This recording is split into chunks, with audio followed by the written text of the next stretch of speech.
Okay, more general stuff on becoming a real wizard. Okay? Now I know you'd like to get onto some cool stuff, and I think when I break the next time, I'll go bring some really cool stuff in. At least cool from my point of view. You may not think it's cool. I'll grab some books.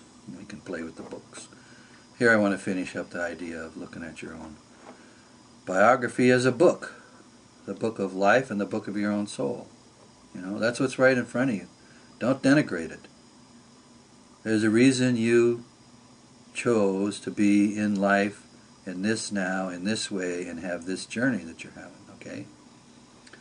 And if you're unemployed, and you're a business executive, or if you're unemployed and you're a carpenter and you're wandering around and you wandered into this place and you say, what the heck is this? You know, unless you feel some relationship to something that I'm saying that connects to your own history as a spiritual person. Let's say you're churched and you've gone to church and you're Catholic or you're Southern Baptist or whatever. If that's where your religious roots are, then that's where you should probably stay. If you found that that doesn't quite agree with you anymore and you want to go beyond that and you want to do some things outside of that and you're a Christian, well, I've got a couple books that I wrote for Christians. Okay, one's The Way of the Fool, and the subtitle is The Conscious Development of, I don't know, I can't remember right now.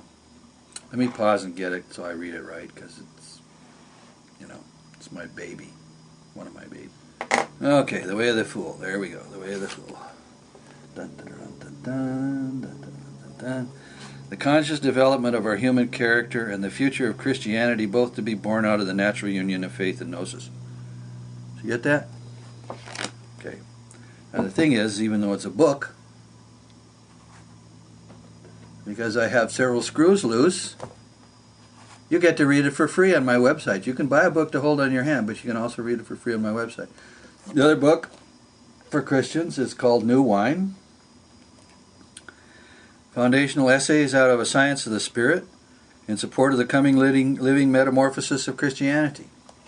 Okay? You can also read it on my website. There's lots of stuff on Christianity you can read on my website. Remember, that's my main thing. I said that before, Christianity. You know, so if you're that, now let's suppose you're not. You think Christianity is and you're interested in, I don't know what. You're a new atheist. Okay? What possible reason could you want to pay attention to a guy that says he's going to teach how to be a wizard? Well, remember, it's about being wise. It's not about a particular religious point of view. Being wise means being scientific. It also means being simultaneously religious and artistic. That's what being wise is. If you're just scientific, you're not wise. You're one-sided. It's like having a short leg, and you're going to fall around, walk around, and keep bumping into things because you can't keep your course going the straight way. Now, if you're an ethical person and you think that Christ had some interesting things to teach, and you want to know a little bit about the scientific side of things, then you go to my website and you read The Natural Christian. Okay? Read it for free. It's called The Natural Christian. It's got some interesting stuff in there. It talks about the scientific interest in consciousness. It talks about quantum physics. It talks about evolutionary biology. Now, not in any kind of depth. If I was going to write a depth critique of that kind of stuff, I'd be spending a year at it. You know? Natural Christian popped off in a couple of days. Now, if you're a new atheist or someone who's not... See, I hate that word atheist, because an atheist is someone who actually has a what you might call a negative superstition. A negative superstition is to believe something is not true. So an atheist says there's no God. Now, the new atheists really don't say that. With a great deal of legitimacy, they say, well, you know, I try to be an open-minded person, and maybe there could be a God, but by God, you better find some way to prove it to me because, I need that. That's a very justifiable point of view, extremely justifiable point of view. It's a little more tricky in actuality than people sometimes maybe think, though. Why is that? Well, what you'd find out if you really looked at the history of natural science is that it screwed up a little bit along the way. It's not perfect. It doesn't know everything. A genuine scientist won't even pretend to knowing everything. He just sort of knows what he knows and thinks what he thinks, and he's very cautious about making it the be-all and the end-all of anything absolute because he knows that's not what the art that he practices. Natural science is not this search for absolute truth in the same way some people treat religion or philosophy as a search for absolute truth. A genuine scientist is a very cautious person. They think very carefully. They think very deliberately. That's why they do experiments. And you'll find a lot of stuff on my website which is supposed to help people who might have an interest in coming at the situation from the standpoint of natural science.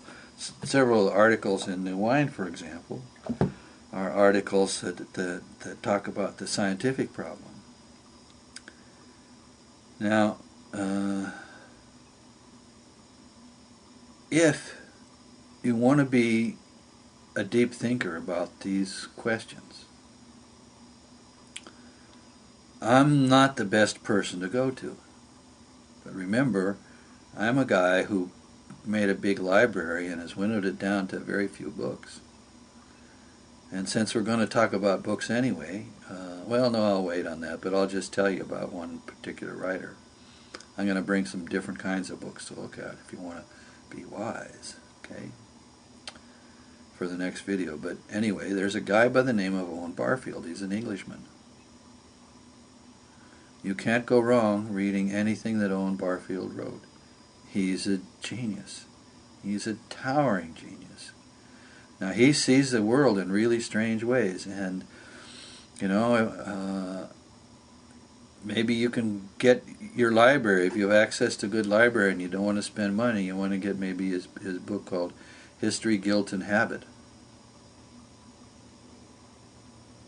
And he talks about what science knows and what it doesn't know, but he's a very gentle approach to it. It's like he's not beating anybody over the head. He's not being anti-scientific at all. He's being more scientific in a certain kind of way. He's paying attention to small nuances and careful thinking and important ways to approach things. And this stuff on Becoming the Wizard is also, you could say, on Becoming a Real Wizard is about self-education. You're not going to get stuff from school that's got the depth that some of the books have that I'm going to show you. And Owen Barfield is definitely one of the deepest minds that you can encounter.